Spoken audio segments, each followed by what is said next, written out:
है, जिस तरह से खाना तो खाने लायक भी आप ही बनाते हैं और उसको गंदा भी आप ही बनाते हैं। माता जी, बहुत बड़ी कन्फ्यूजन है कि सब लोग कहते हैं कि जो होता है भगवान की मर्जी से होता है। फिर हम अच्छे काम करते हैं तो फिर खुद ही करते हैं, और बुरे काम भी हम ही करते हैं, उसके जिम्मेदार हम ही होते हैं। ये कैसे होता है? और बहुत लोग कहते हैं कि इंसानों को भगवान ने बनाया है तो राक्षसों को भी तो भगवान ने ही बनाया है, नहीं, फिर देखिए गलत मैं बता कैसे? रही हूँ दरअसल होता क्या है। देखिए बहुत ही क्लियर है और बहुत ही आसान है, मैं बताती हूँ आपको। आपको एक बार में ही सब कुछ समझ में आ जाएगा।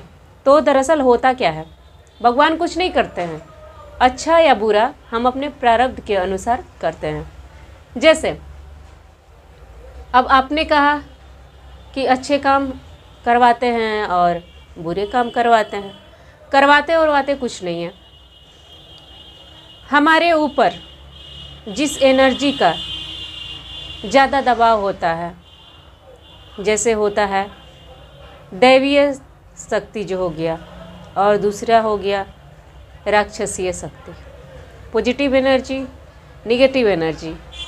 हमारे अंदर दो तरह की एनर्जी होती है और हम होती है, और कभी कभी सिर्फ पॉजिटिव एनर्जी भी होती है और कभी कभी किसी में सिर्फ निगेटिव एनर्जी होती है, तो वो अपने हिसाब से काम करते हैं। अब हम निगेटिव एनर्जी के साथ जो काम करते हैं उससे ये जन्म नहीं, अगले कई जन्म भी बिगाड़ लेते हैं। और जब हमारा कई जन्म बिगड़ जाता है तो ऑटोमेटिक हम गलत काम करेंगे, आज गलत काम करेंगे, उसका परिणाम भी हम आज भोगेंगे, लेकिन कुछ बचा रह जाएगा, वो आगे आगे जाके हमें भोगना ही भोगना है। दूसरा चीज़, अब ये हो गया दैवीय शक्ति और राक्षसीय शक्ति। तो बहुत सारे सवाल होंगे कि देव को भी भगवान ने बनाया है, राक्षस को भी भगवान ने ही बनाया है। जी हाँ, उसी तरह से बनाया है जिस तरह से खाना तो खाने लायक भी आप ही बनाते हैं और उसको गंदा भी आप ही बनाते हैं। आप खाना खा लेते हैं, लेकिन जब डाइजेस्ट हो के बाहर निकलता है तो क्या होता है? तो वो खाने लायक होता है क्या? उसे आप खा सकते हैं? नहीं खा सकते ना। तो उसका वो रूप किसने बनाया? आपने बनाया। और खाना खाने लायक किसने बनाया? आपने बनाया।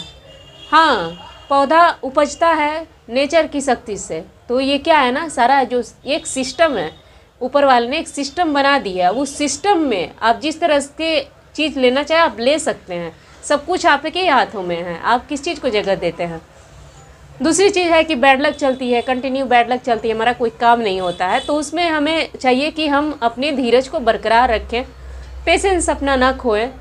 और चूँकि जो लोग अच्छे काम कर रहे हैं उनको तो बिल्कुल भी पेशेंस नहीं खोना चाहिए, क्योंकि उनका जो समय होता है ना बहुत निकट होता है।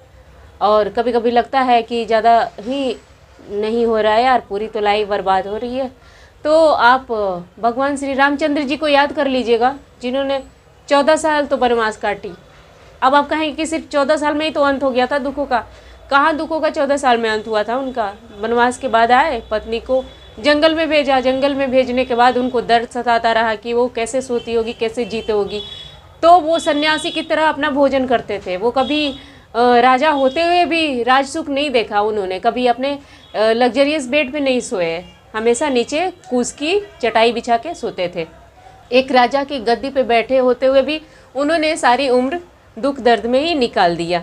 और जब वो युवा अवस्था में थे, बाल अवस्था में थे, तब वो पढ़ने के लिए वन में चले गए, महर्षि के पास, आश्रम में, जिनको हम समझते हैं कि वो हमारी किस्मत संवारेंगे, जो खुद भगवान हैं, जिनके हाथों में हम अपनी बागडोर सौंप के खुद निश्चिंत हो जाते हैं और हमारी तकदीर संवरने लगती है।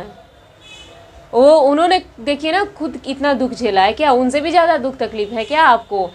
उनके मित्र जो कृष्ण के मित्र थे, सुदामा जी, क्या उनसे भी ज़्यादा आपको तकलीफ है? एक एक दाने के लिए मोहताज थे, लेकिन वो भगवान से प्रेम करते थे, जिसकी वजह से वो कुछ मांग नहीं पाते थे। कि पॉजिटिव एनर्जी, नेगेटिव एनर्जी, भगवान करते हैं, अच्छे काम करवाते हैं, बुरे काम करवाते हैं, इसमें क्या फ़र्क है, क्या अंतर है? आपका जो सब कुछ विजन है ना आज क्लियर हो गया होगा। तो इन सब बातों का ध्यान रखिए, और जब भी फुर्सत में मिले ना तो राम नाम का जाप किया करिए आप।